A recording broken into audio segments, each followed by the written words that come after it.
Antes de mais nada, muito prazer, eu sou a Mai, sejam muito bem-vindos a mais um vídeo aqui no meu canal. E se você é novo por aqui, se inscreva no canal e deixe seu like, porque assim você vai estar ajudando no engajamento desse vídeo. E antes de começar o vídeo, eu queria falar pra vocês que aqui embaixo, na descrição do vídeo, eu vou deixar o link de compra pra vocês do meu livro, O Mundo para Nós. Eu sei, eu escrevo romances clichês e falo sobre casos misteriosos aqui no YouTube, mas o livro ele tá muito incrível. E no Dia dos Namorados estaremos com o e-book grátis na Amazon e eu vou deixar o link aqui na descrição do vídeo, assim como o link das minhas redes sociais também. E é isso, espero que vocês gostem do caso de hoje. Elizabeth Ann Smart nasceu em 3 de novembro de 1987 em Salt Lake City, Utah. Ela era filha de Edward e Louis Smart. Ela tinha 4 irmãos e uma irmã mais nova. Ela era a segunda filha mais velha da sua família.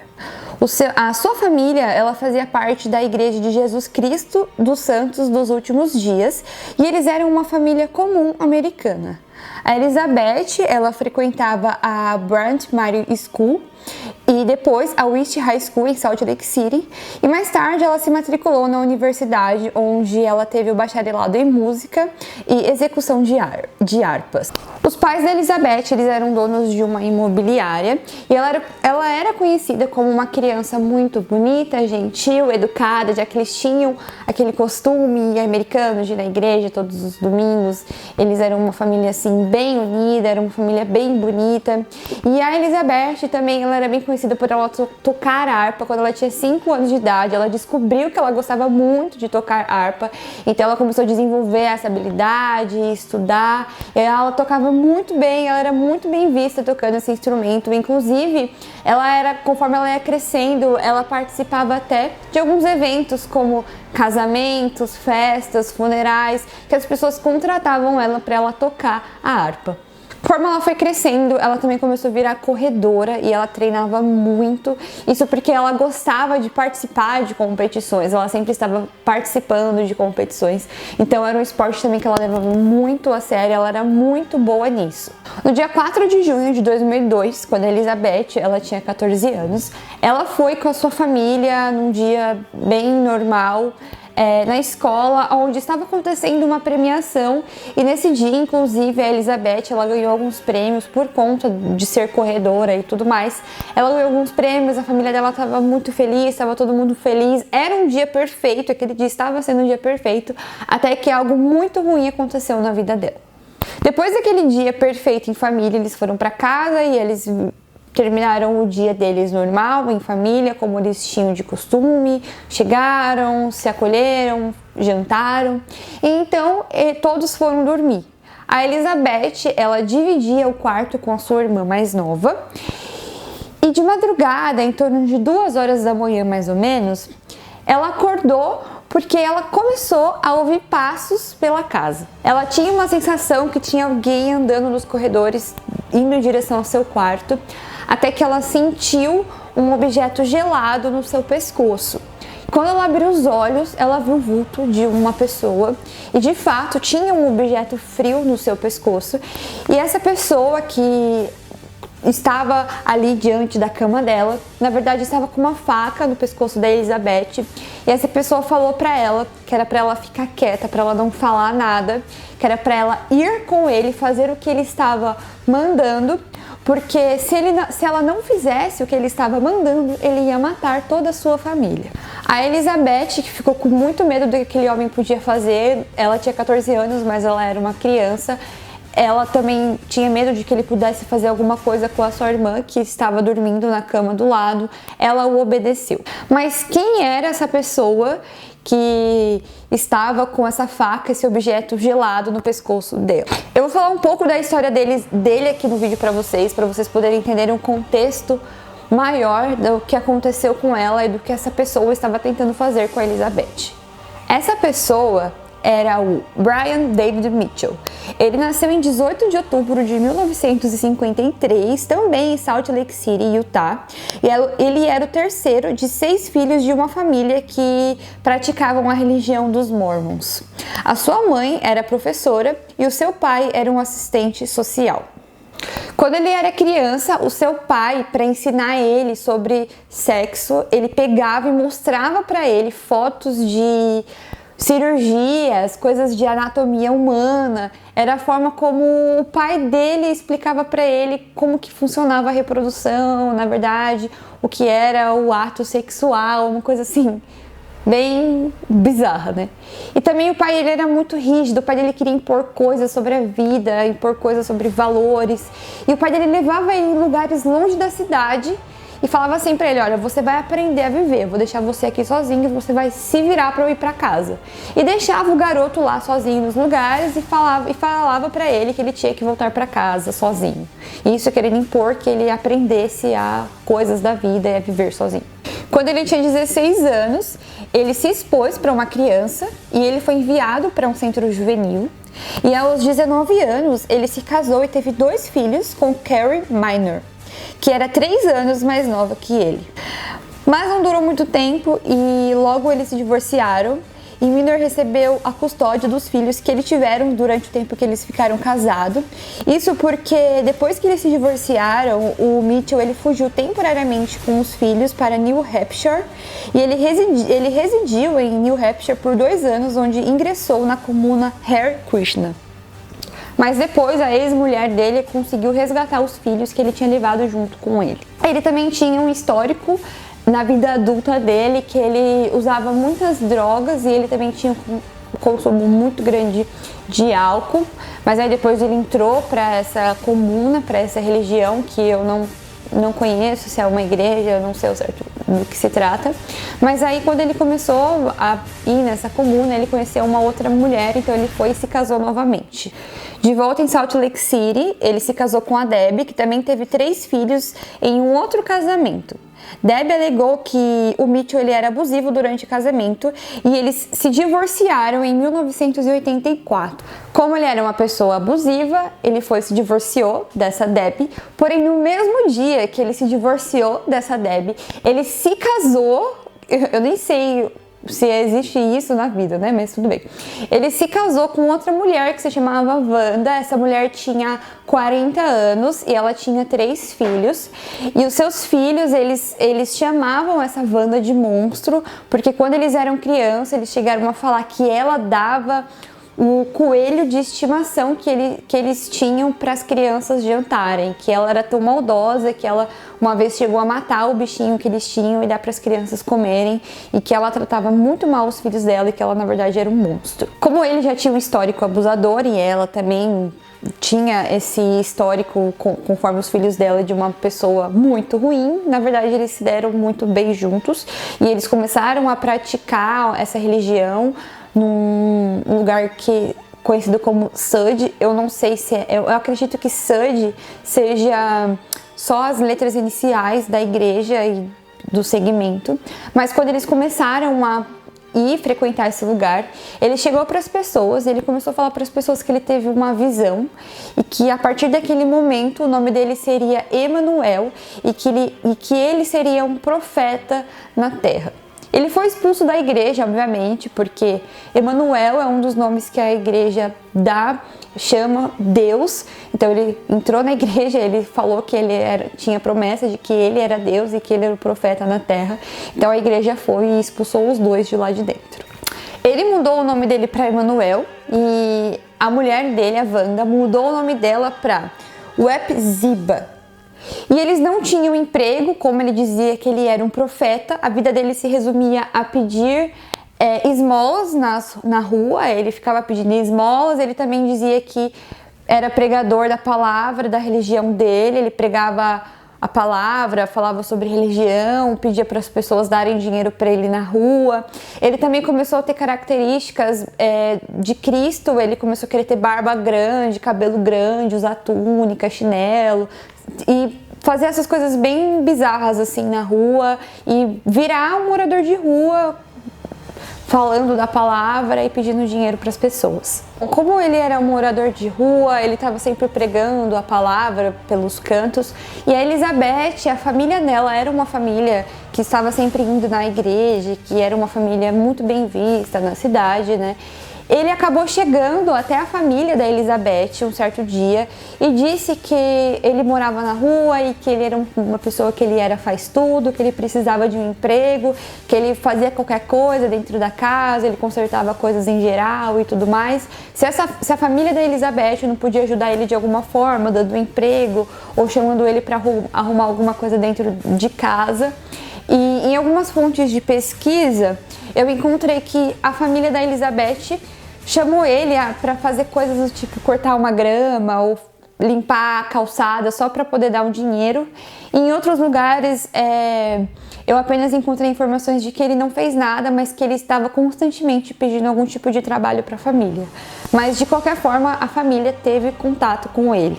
Então era muito importante falar sobre a história dele, sobre o histórico de vida dele, para que vocês pudessem entender um pouco melhor o caso. Voltando para a noite que ele entrou dentro da casa da Elizabeth e ele abordou ela com uma faca no pescoço, ela ficou com muito medo do que ele poderia fazer com a sua família, do que ele poderia fazer com ela. Então ela obedeceu os seus comandos e eles foram em silêncio, ele conseguiu tirar ela de casa e eles foram caminhando sentido uma floresta que tinha na cidade e ele levou a Elizabeth até essa floresta, que na verdade era um acampamento, aonde ele morava numa barraca junto com essa mulher que chamava Wanda.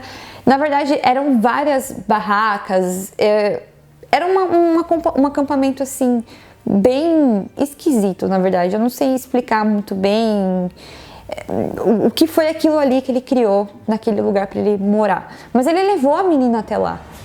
E a Elizabeth ficou com muito medo, se sentiu coagida e foi com ele.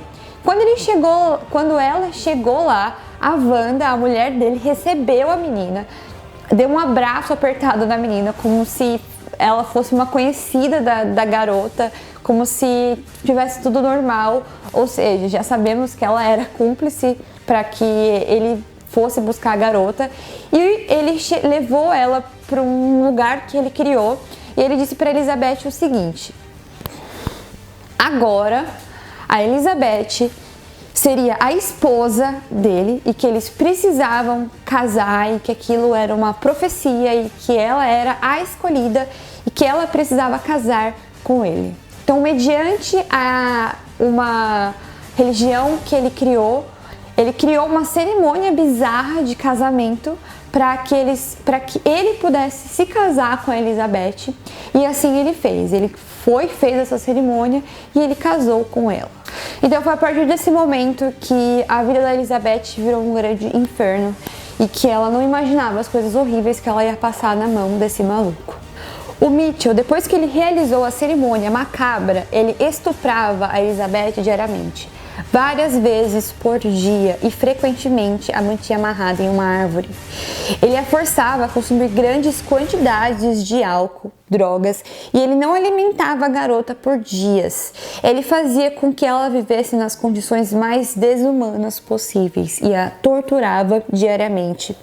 Enquanto isso, ele também tentava doutrinar a Elizabeth com suas bizarras crenças religiosas e convencê-la que de fato ele era um profeta e aquilo era vontade de Deus.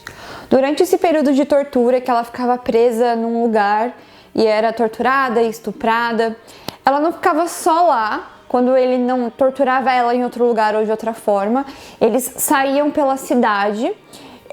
Ele fazia com que ela e a esposa colocassem umas túnicas até o pé e mostrasse apenas os olhos, e eles saíam pela cidade. E teve uma vez que, depois já de um tempo que a Elizabeth estava desaparecida, eles foram no centro da cidade. Então um policial foi e abordou ele, fazendo perguntas para ele, porque, querendo ou não, ele tinha uma aparência física, eles tinham uma aparência física de moradores de rua também, né? Então a polícia foi, abordou eles e naquele momento ele colocou a mão sobre a Elizabeth.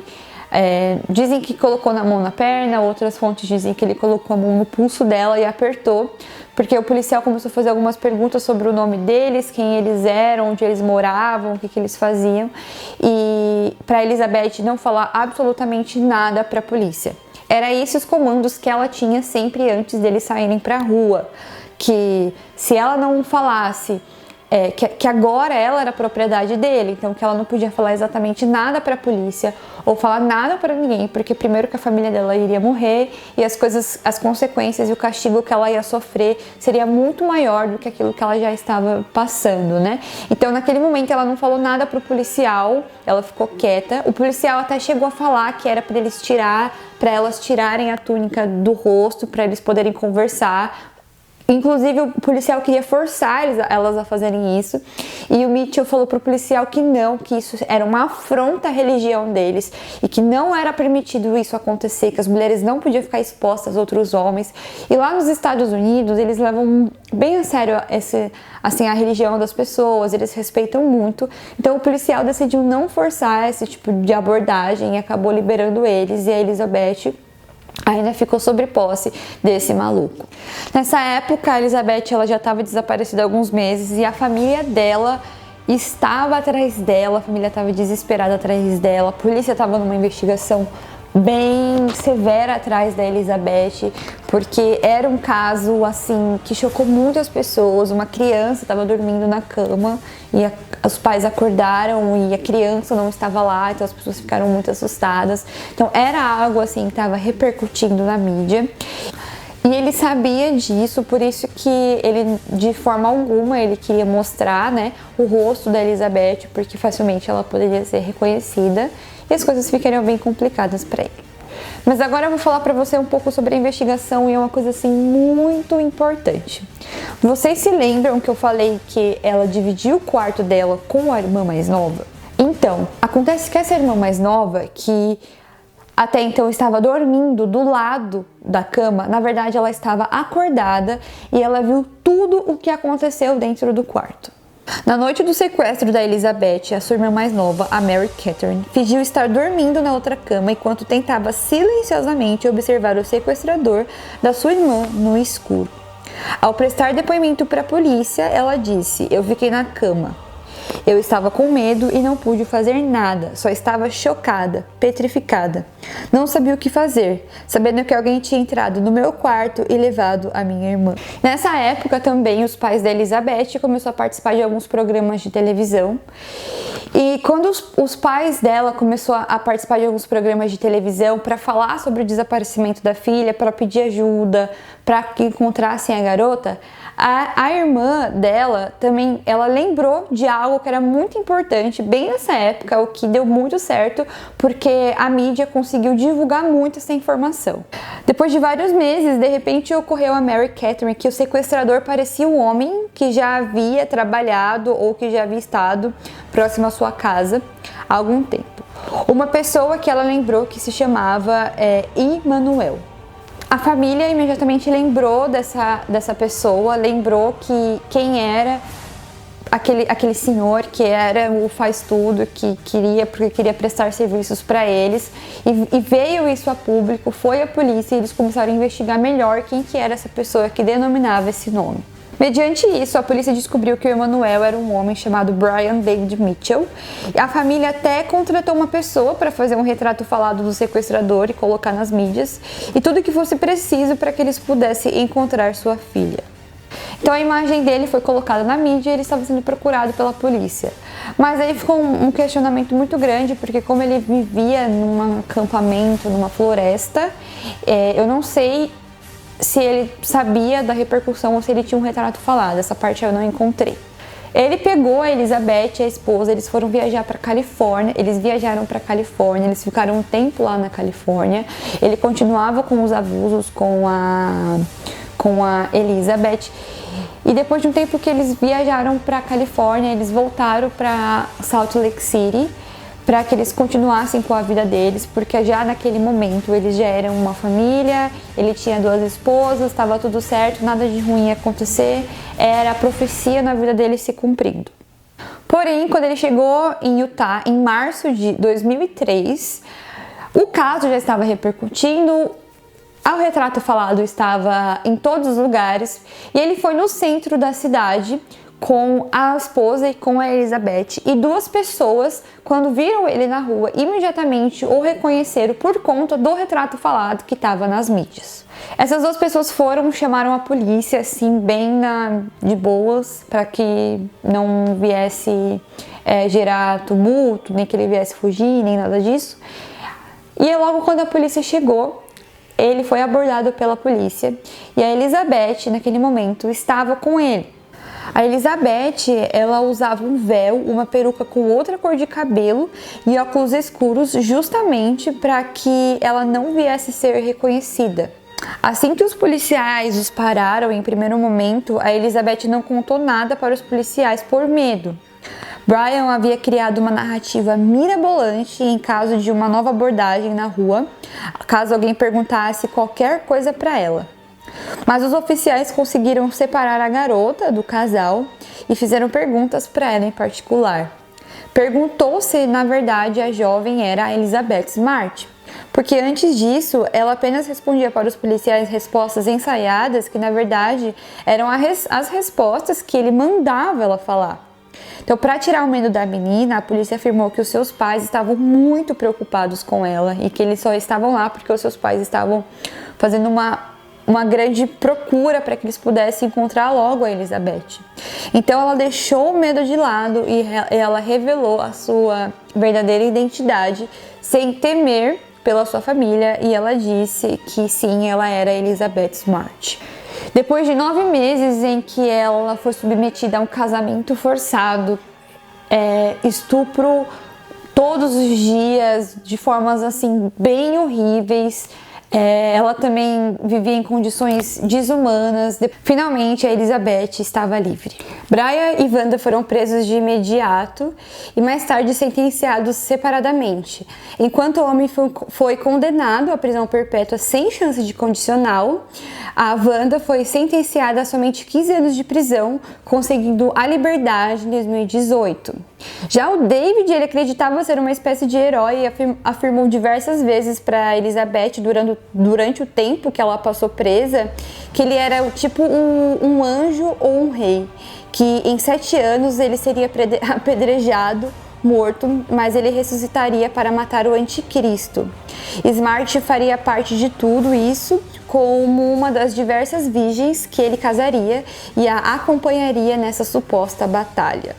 Ou seja, se com esse discurso dele maluco, essa garota ia ser uma das virgens que iria acompanhar ele nessa batalha, possivelmente ele iria atrás de outras garotas e a chance dele fazer a mesma coisa que ele fez com outras garotas era muito grande. Então ainda bem que ele foi pego antes disso. Depois que eles foram presos, a Elizabeth Smart conseguiu retornar à sua vida relativamente normal, logo depois de voltar para sua família. Poucas semanas depois de seu retorno, ela caminhou com sua família até o acampamento, onde o David Mitchell a levou, deixou ela presa por 9 meses, e ela chegou a dizer assim: "Eu me senti ótima e eu me senti triunfante", disse ela sobre a experiência. Apesar do terror vivido durante 9 meses, a Elizabeth conseguiu superar os seus traumas e os momentos caóticos em paz. Atualmente, ela se tornou uma das maiores reconhecidas ativistas para pessoas desaparecidas e vítimas de abuso em todo o planeta. Ela tem livros lançados e também tem um filme e uma série que você pode assistir na Amazon Prime. A Elizabeth, ela foi vítima de uma pessoa que criou dentro da cabeça uma religião, algo que só existia dentro da mente dele. Eu fico imaginando muitas coisas que poderiam ter acontecido com ela, e o fato dela ter vivido 9 meses sendo abusada sexualmente sobre posse de um cara que dizia que podia fazer o que queria porque ele era Deus ou porque ele era rei, é algo que me deixa muito chocada, que até onde pode ir a mente, a loucura, a cabeça das pessoas, e quantas outras garotas podiam ter passado pela mesma coisa que a Elizabeth passou, e ainda bem que isso foi evitado e que hoje a Elizabeth, ela tirou tudo isso de ruim para fazer algo bom, para ajudar outras pessoas também. Vale lembrar também, eu sempre falo no final dos vídeos, sempre falo alguma coisa relacionada a isso. Como eu falei nas fontes de pesquisa, eu não tenho plena certeza de que o David, ele trabalhou na casa da família da Elizabeth, ele entrou lá, Eu sei que para que ele pudesse estar dentro da casa dela, ele estudou toda a rotina da família para que ele pudesse ter a chance dele entrar lá dentro e poder sequestrar a garota. Então é muito importante que, mesmo não tendo certeza se ele entrou ou não, na nossa vida do dia a dia, a gente toma muito cuidado com as pessoas que a gente coloca dentro da nossa casa, né? Sempre pesquisar a procedência das pessoas que a gente vai estar chamando para prestar um serviço, para fazer alguma coisa, para saber se aquilo é seguro para as crianças, para os seus bens, para todas as coisas da sua vida, né? Porque como histórias como essa a gente pega de exemplo para ficarmos atentos. E foi esse o vídeo de hoje, foi essa história da Elizabeth Smart, foi uma história que eu achei muito interessante, quis trazer aqui pra vocês. Se você gostou desse vídeo, deixa o seu gostei. Eu também falo sobre casos e mistérios lá no TikTok, eu vou deixar o link aqui embaixo na descrição do vídeo, você pode estar me seguindo por lá também. E é isso, espero que vocês tenham gostado. Muito obrigada por ceder o tempo de vocês a mim, um beijo pra vocês e até o próximo vídeo. Tchau!